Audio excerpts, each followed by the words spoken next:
नमस्कार दोस्तों, स्वागत है आप सभी का एक बार फिर से हमारे YouTube चैनल पर। दोस्तों, एक ऐसी एक्ट्रेस जिसने कई सारे एक्टर की रातों को रंगीन बना दिया था। आज हम बात करेंगे ऐश्वर्या राय के उन काले राजों के बारे में जिसके बारे में शायद आप नहीं जानते होंगे।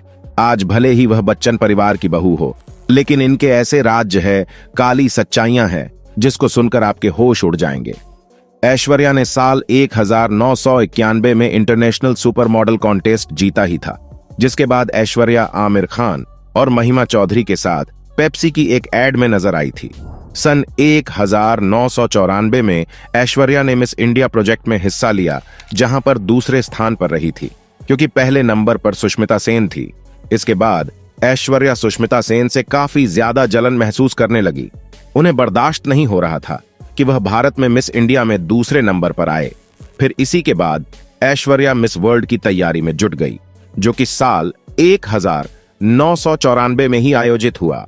आखिर ऐश्वर्या ने मिस वर्ल्ड का खिताब जीत ही लिया। कहा जाता है कि ऐश्वर्या ने हेमंत त्रिवेदी के साथ भी इश्क लड़ाया था। ऐश्वर्या ने जो गाउन पहनकर मिस वर्ल्ड का खिताब जीता था, उसे हेमंत ने ही तैयार किया था। इसलिए ऐश्वर्या ने उनके साथ बहुत मजे किए थे। उसके बाद भी उन्हें फिल्मों में लेने के लिए कोई भी तैयार नहीं था, जिसके कारण खिताब मिलने से 2 से 3 सालों तक ऐश्वर्या मॉडलिंग में ही अपनी रोजी रोटी कमाती रही। मॉडलिंग के दिनों में ऐश्वर्या का दिल राजीव मूलचंदानी पर आया था। कहा जाता है कि जब ऐश्वर्या अपने करियर की शुरुआत कर रही थी, तब उन्होंने राजीव को डेट किया था। राजीव अपने जमाने के जाने माने मॉडल रह चुके हैं। दोनों का यह रिश्ता ज्यादा वक्त तक नहीं चला और दोनों जल्द ही अलग हो गए थे।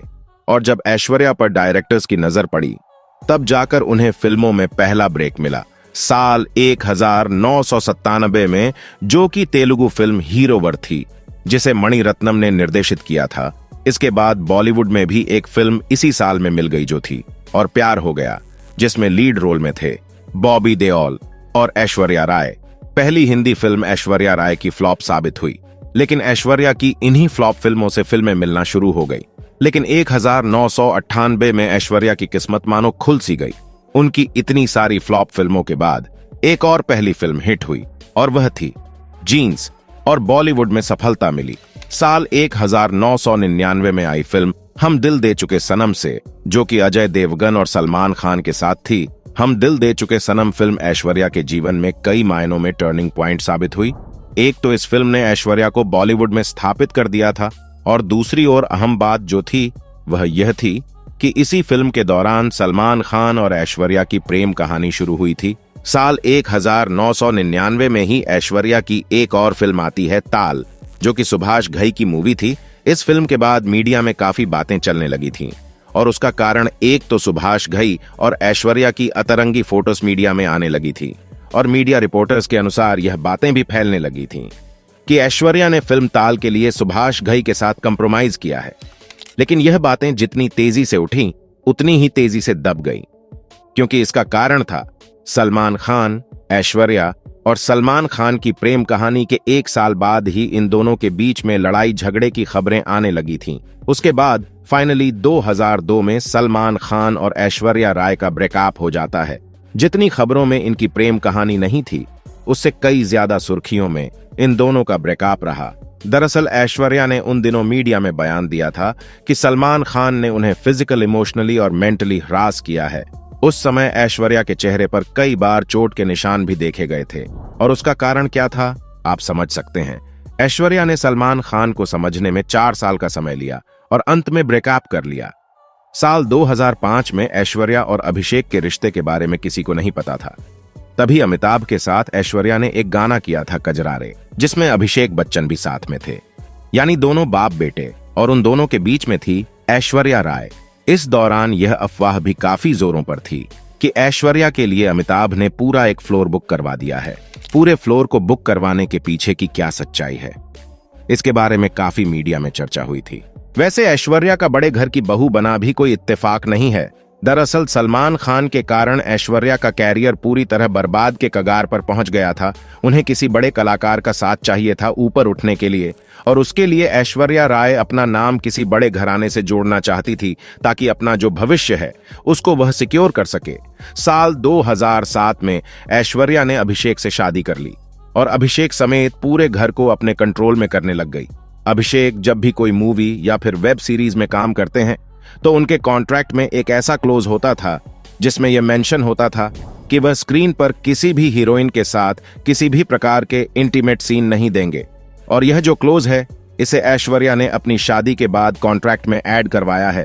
इस कारण भी अभिषेक बच्चन को बहुत से डायरेक्ट अपने फिल्म में कास्ट नहीं करते हैं। अगर ऐश्वर्या की फिल्मी करियर की बात की जाए तो ऐश्वर्या ने धूम 2 में जमकर ऋतिक रोशन के साथ किसिंग सीन्स दिए थे, जबकि वह धूम 2 के दौरान अभिषेक बच्चन के साथ में रिलेशन में थी, क्योंकि यह फिल्म साल 2006 में आई थी। धूम 2 ऋतिक रोशन के साथ में किसिंग सीन्स को लेकर भी काफी ज्यादा बवंडर खड़ा हुआ था, और वह बवंडर खड़ा करने वाली थी अभिषेक बच्चन की फैमिली। यह भी कहा जाता है कि अभिषेक की फैमिली ने इस सीन को हटवाने के लिए यशराज बैनर से संपर्क भी किया था। ऐसे ही बवंडर हुआ था। ए दिले मुश्किल के दौरान ऐश्वर्या ने अपने 10 साल छोटे रणबीर कपूर के साथ इंटीमेट सीन्स दिए थे, वह भी एक 7 साल की बच्ची के होते हुए। इस सीन को लेकर भी बच्चन परिवार ने काफी तांडव किया था, लेकिन बताया जाता है कि इस सीन के दौरान खुद ऐश्वर्या ने अपनी रजामंदी दी थी कि वह फिर से फिल्मों में वापस आना चाहती है और हर तरह के रोल करना चाहती है, फिर चाहे उसके साथ असलियत में ही वह सब क्यों ना हो रहा हो।